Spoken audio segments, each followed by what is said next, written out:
Hi! Welcome back to my channel. Great to have you here. Success starts in the head. This video is about psychological strategies that will help you to think more positive, be more productive and enhance your charisma. Stay tuned and don't miss part 2, where we will discuss inner blockages and the change of and dissolving unconscious programs. Programs you acquired from childhood on maybe. Today it's all about the psychology of success. Why psychology? Well, psychology is the science of our mind and its behavior, and also of course our behavior. So it makes sense to look at the science of our mind if we want to talk about the mind power, and so we will look at the scientific background we have here. Have you ever wondered why some people seem to glide through life effortlessly? Or almost effortlessly. Every project they start turns into a success, be it business, investing, or even relationships. Are they just lucky, or is there something deeper at play? Success is not coincidence, as many might think. Today we are diving into the psychological formulas of success backed by science. The first step would be look at the self-perception. Look at our self-perception. What do you see in the mirror? Take a moment. Look at yourself in the mirror. Right into your own eyes. What do you see? A person who tackles challenges, radiates confidence, and expects success? Or maybe you find yourself thinking, it would be nice to earn more money, for sure. Or it would be great to have a bigger bank account. Or if only I could lose 10 or 20 pounds. And then, well, many of us are then thinking, maybe tomorrow I'll start working on myself. But for now, let me finish this last slice of cake. Maybe cream cake. So this mindset can trap you in a downward spiral of procrastination and self-doubt. And the further you spiral, the harder it becomes to break free, because you are getting used to this routine. So what kind of mindset can we have, or do we have? There is some categorization about this. And so it is said that successful people believe they can learn and grow. Psychologist Carol Dweck discovered that people generally have one of two mindsets. So, the first one, the growth mindset. It means they say, I can learn, I can adapt, I can improve, I can do this. And then there's the fixed mindset. And people who have the fixed mindset saying, I'm just not good at this. I've tried before and I failed. Why should I try again? I know the outcome. Things like that. Dweck's research proved that shifting to a growth mindset can dramatically improve academic success, career advancement, and even personal happiness. Which seems plausible, because if you collecting more and more negative experiences of failure and not achieving things, it doesn't make you happy.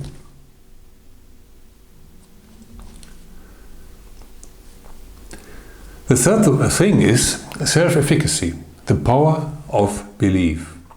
Psychologist Albert Bandura introduced the concept of self-efficacy, the belief in your ability to influence outcomes. If you believe you can succeed, you act with confidence, take decisive action, and persist despite obstacles, which will, of course, be there and everybody who's doing a little bit of a bigger project will experience that there are some obstacles on the way. So guess what? Your chances of actual success skyrocket if you believe you can do this. Because you won't see an obstacle as bad luck, or something else. How can this happen to me?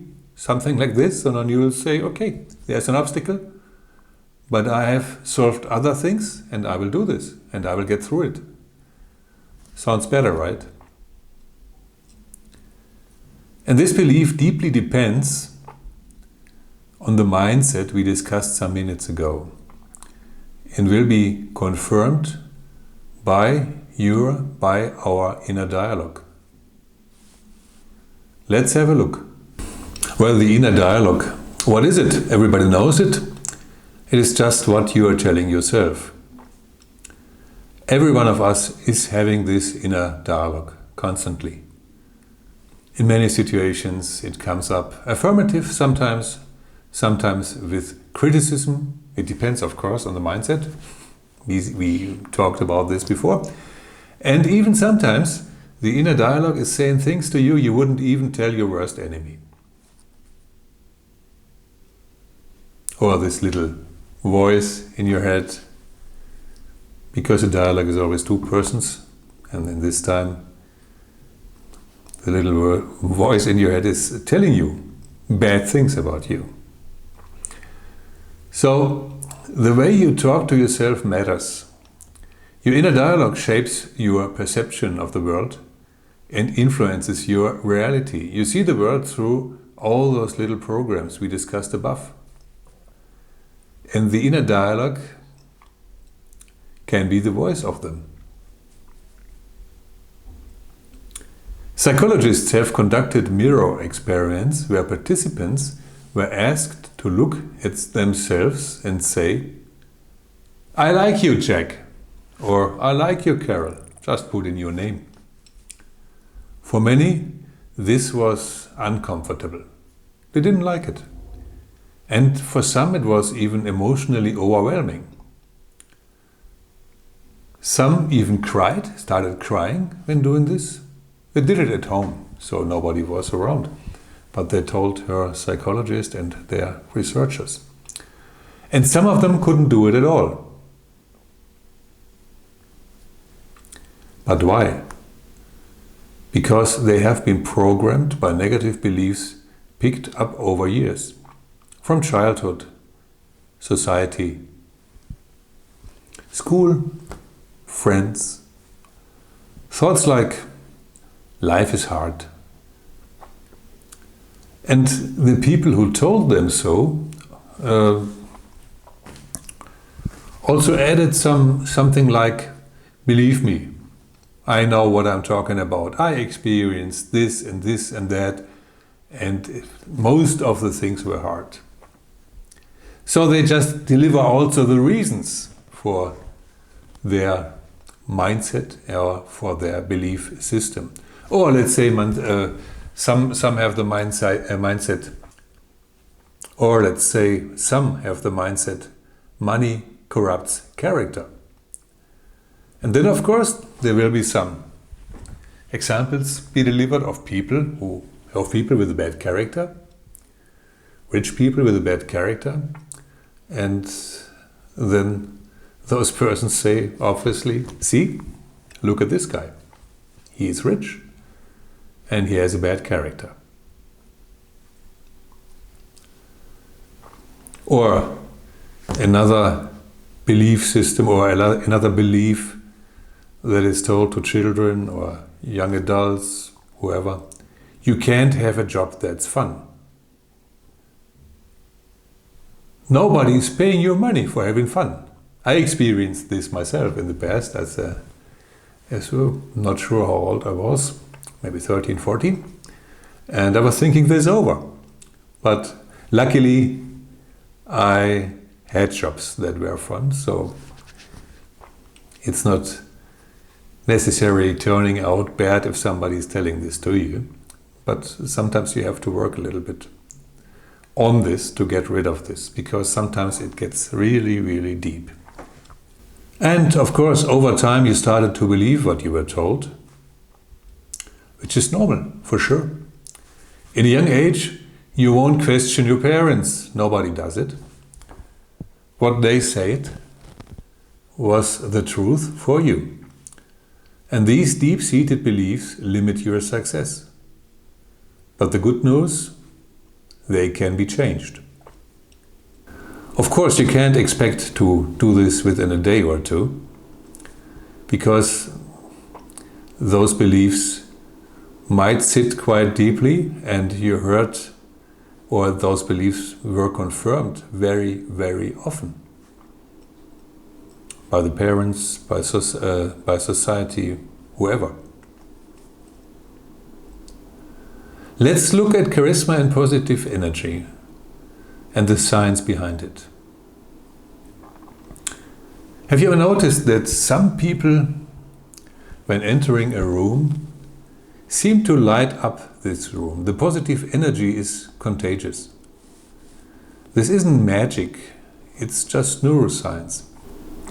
The brain has mirror neurons, which cause people to reflect the energy they receive. If you radiate confidence and positivity, people will respond with the same energy, opening doors for new opportunities. And of course, these little things, those people are doing a little bit differently. This, you cannot just learn this. This comes automatically if you have the mindset of positivity and if you feel energetic, and you will behave a little bit different. And we as human beings have very fine antennas and are receiving those things. One example is, for example, if you talk to somebody and he's just having the shoulders like this, it doesn't radiate confidence. So maybe the opposite thing. And there are lots of other things too. You just notice sometimes unconsciously. So, now you understood the barriers and also your barriers, all those little programs that are in your way, all those little programs that make you feel maybe uncomfortable, but in a way safe, because those programs are there to keep you safe. If you're doing something differently, you will feel a little bit awkward when you start this, because the unconsciousness tells you, well, what are you doing there? You're doing things differently than before, and this is not this might not safe, and therefore we have this feeling, which is okay. But in this case, if you are just losing things that are holding you up and that are not good for your success, it's good to change it. So, what is the next step when you want to change those things? And the next step is obvious, of course. It's reprogramming your mindset. Changing deep-rooted beliefs takes time, obviously. You can't expect to learn them, to acquire them over years and years, sometimes decades, and then get rid of them, override them with something useful for you within a couple of hours or days. But on the other hand, it's absolutely possible. And it's faster than learning them. So there's no need to work on this for decades or for years. So this goes faster if you are doing the right things and having the right techniques. Think of pouring clean water into a glass of dirty water. If you do this over and over again, the glass becomes clearer, or the water inside the glass becomes clearer and clearer. And in the end, you will wind up with a glass of perfectly clear, fresh drinking water. And this effect here we are talking about is similar. In the next video, we'll dive deeper into how to reprogram your subconscious mind, step by step. Don't miss it. Like and subscribe so you stay updated. I look forward to seeing you again the next time. Until then, stay awesome and take action towards your success. Bye for now.